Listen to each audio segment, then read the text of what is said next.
Good morning, everybody. This week we're going to be looking at anxiety. We're all feeling a little bit anxious at different times due to lockdown. Say all, a lot of us. It's a normal, reasonable reaction. So what I want to do is start off with some psychoeducation around anxiety, and then throughout the week move through to different techniques which can help you regulate that anxiety. But I thought it would be really good with the psychological education to start with, so you understand what these techniques are actually doing. Okay, so here's one I prepared earlier. Again, always apologies for my lack of creative skills. Okay, so when we're thinking about anxiety, I want you to think about the brain and how it operates. Okay, a guy called Paul McLean came up with a theory about 3 different parts to the brain. The first one being the reptilian part of the brain, right here. And in that part of the brain is our fight, flight, freeze. Okay, so our survival mechanism.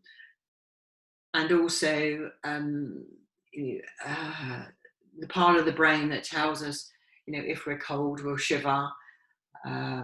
If we're thirsty, to drink. So a real reptile part of the brain. Okay, and then we have the mammalian part of the brain. This is our mammal part of the brain, and in this part of the brain we can it's an emotional part of the brain.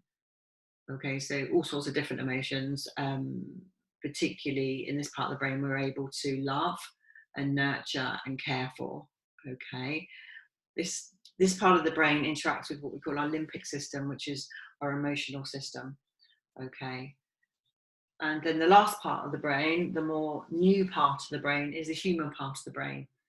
Okay, and this is kind of really the front part of our brain. But this is where we can think about thinking. Okay, we can problem solve, we can plan, and all that kind of thing, really. Interestingly, what happens is when we're highly anxious, parts of our brain shuts off, our human brain, so we can't think clearly.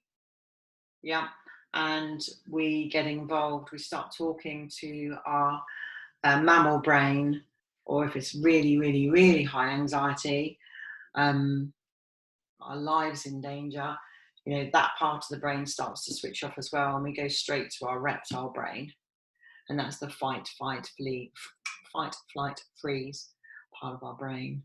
Okay, so in the techniques that I'm going to be teaching you, what we're doing actually is talking to this reptilian part of the brain. I'm not wanting to get too technical. What we're doing is switching on the parasympathetic nervous system. So what that does is that's what keeps us calm. Okay, to bring down the higher arousal. So if we keep ourselves calm, we talk to that reptile part of the brain, then what happens is the other parts of the brain can then open. And predominantly, we want to get to the human part of the brain because we want to problem solve what's going on. Hope that makes sense. So throughout the week, we're going to be looking at different techniques on how to do that. Okay, so just a quick one before we finish. And if you don't remember anything about any of the webinars that I do with regards to anxiety, number 1 is learn to breathe in a way that talks to the parasympathetic nervous system and calms things down. Breathing. Okay, so the technique's really simple. It's the most effective in my opinion. Okay, so let's do it. So what I want you to do is kind of sit back and think about your breath. Okay, a lot of the time when we're anxious, we're breathing from our chest. Okay, so what we need to do is pull our breath down, let me pull that down a bit, down into our tummies. Okay, so, hang on, I get quite warm here. So Some people, while they're practicing this technique, benefit from keeping a hand on their chest and a hand on their tummy. Okay, so you can kind of feel where the breath is. So I want you to breathe in through your nose, right down deep into your tummy, to the point you can feel your tummy expanding. Okay, and then I want you to slowly release your breath, and you can feel your tummy going back down, even to the point you feel stomach muscles maybe contracting. Yeah. Breathing in again through the nose, holding just for a second, and then breathing out again through the mouth. The holding for the second helps convert the oxygen, well, gets the oxygen levels right within your body, gives your body a chance to convert the oxygen to the carbon dioxide. Breathing in through the nose, holding, and then out through the mouth. Some people find it really helpful to breathe in for a count of 4. 1, 2, 3, 4. Hold. 1. Breathe out for a count of 4. 2, 3, 4. In 1, 2, 3, 4. Hold a second. Out. 4, 3, 2, 1. And again, remembering to breathe down deep into your diaphragm. Okay. So I hope that's been helpful for you.